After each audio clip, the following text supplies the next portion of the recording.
here in Andover, Vermont, a small town of 512 people, to speak with potter Susan Leader, who has this wonderful outdoor studio on the premises of her own home. Good morning, Susan. Good morning, Mary Jo. Welcome to my outdoor aviary studio. It's gorgeous. It's gorgeous. And I see you're working on some mugs. Yes. Yeah. I don't know what number mug these are, but I make a lot of mugs. I'm sure you do. How did you get started in this pottery craft? Well, a teenager, and I had a job down in Weston, and their mission was to educate people about crafts, and I got interested in pottery just watching the people come to demonstrate. My parents were intellectuals and farmers, but they didn't make things. So you got interested in pottery, you took these few lessons, and where did you take it from there? Well, I went to Antioch College for college in Ohio, and it was 1969, and the whole world seemed to be disintegrating, and there was no order.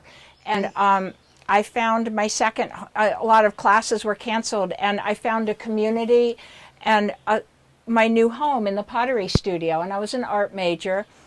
And for me, when I started making pottery, I would say it was a religious experience. It was? Yeah, it was, I mean, this is a very cliched way to say it, but it was a very centering kind of thing. I could lose myself for hours, days, weeks in making pottery, and we had a whole group of other students, and we would be in the middle of the night, we would just make pots all night. Tell me a little bit more about the spirituality of this. Well, it was, for instance, both of my daughters are yoga teachers, and they're always saying, "Mom, you should be doing yoga," and I know I should, because hunched over a wheel all these years, of course I'm feeling my age, but mentally, making pottery is a meditation. It really is.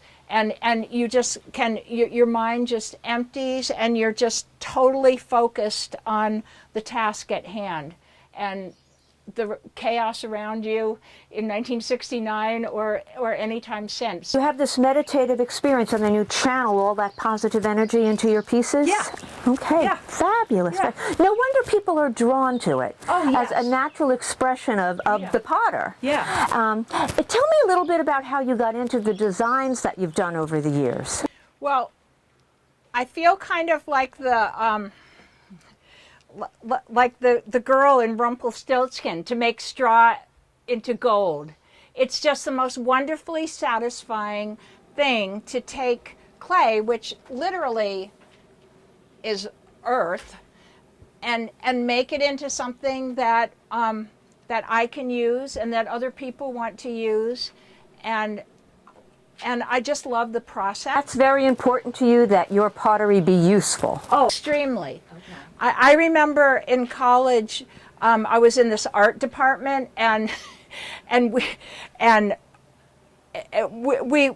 outdid ourselves trying to make wild artistic expressions. And there was one young woman over in the corner who was just always making mugs, and I didn't understand it. And honestly, I didn't have much respect for her.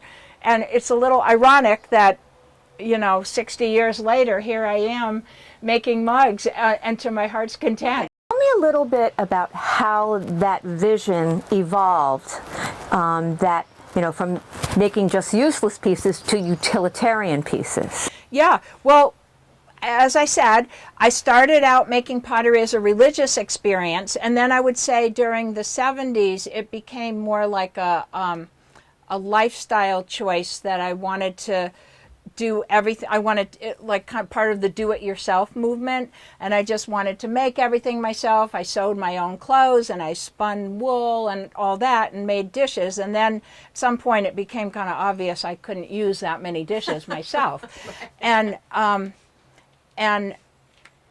I went to Japan, and I served an apprenticeship for a year and a half. And I gained a completely wonderful perspective on just the idea of work.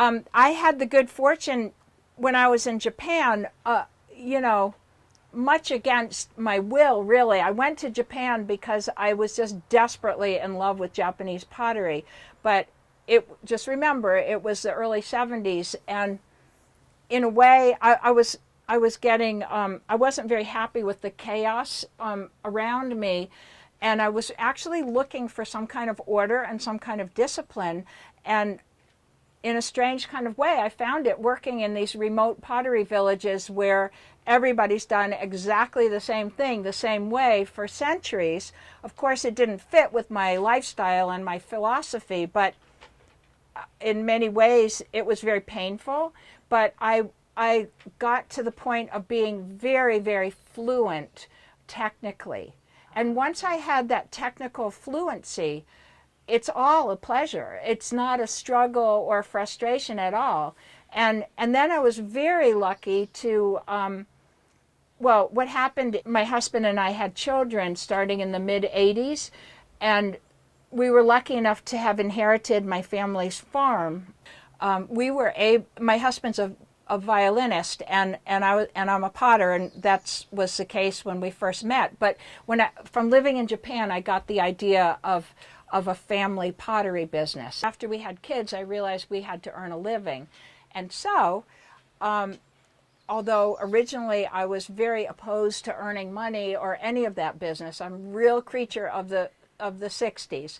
I just realized that I was going to have to make pottery into a way to earn a living, and we were able to do that because we didn't have to buy some land. So, Susan, you were talking about your experience in Japan, and you said you became fluent in technique. Have your techniques evolved over the years? Have you continued to study? Have you developed your own personal technique? At some point, I got the Japanese style out of my system, and I realized that I'm not a Japanese person sitting in a Japanese pottery village making what my grandparents made, and I realized I needed to come up with my own style, and I did that. I was able to do that. And how would you characterize that style? Well, it's a creature of my husband's artistic abilities and my ceramics abilities, and I've played around with all sorts of ideas, but I landed on this idea of spongeware. So all the pottery that I originally, so I really dug deep into American styles. And so the original American pottery that was most popular and most used during colonial and revolutionary times was blue spongeware. And you still see that today? It's extremely expensive now because it was the everyday wear, and so most of it broke. So it's very rare. Whereas the fancy stuff up on the shelf, you can get, that's a dime a dozen. So I started by just using an ocean sponge to decorate my pottery, because I quickly discovered that people wanted to buy, if I was going to try to sell it, I needed to make something that was finished that people could eat from. So then I got bored after a couple of years, or maybe a couple months, of just using the ocean sponges. So I started experimenting with lots of other different kinds of sponges and the textures that they create.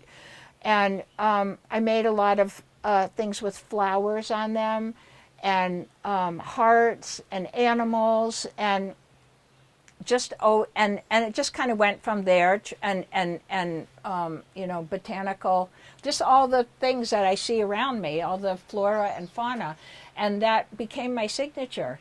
And also, I don't think from looking at my pottery you would ever dream I ever had anything to do with Japan, and that's fine.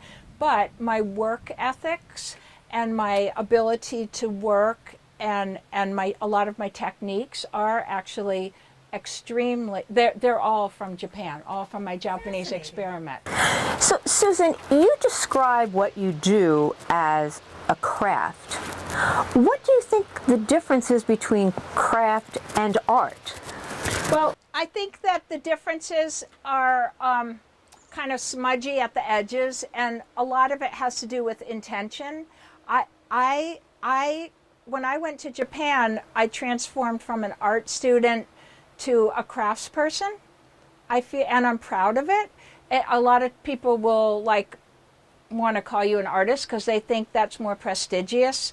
But for me, there was a seminal moment when I was in Japan and I was working in this remote pottery village. I hadn't seen any other Americans or spoken English in weeks. And I was walking along, I was going for a walk. And in Japan, the pottery is made by the whole village. Everybody in each village makes pottery. So there was a farmer who was hoeing in his sweet potatoes. And I struck up a conversation with him. And I asked him, how come you don't make pottery? You know, I mean, why, being a farmer, you're in this part of this multi-generational thing. And he said, sweet potatoes, pottery, it's all the same. I'm very proud of what I do. I do sometimes do what I call artistic pottery, but it's not really where I get my yayas from. I consider myself a folk artist, which might be presumptuous, I don't know, but that's how I think of myself. You are entitled to your opinion. And in the Mingei folk artist tradition in Japan, you would just make like a lot of things, and somehow I guess the idea is that whatever's coming up from your subconscious is going into all of them, and though they may look all identical at the beginning, by the time they've endured fire and glazing and everything else, each one just becomes its own natural creation. True artistry piece. Yeah, yeah.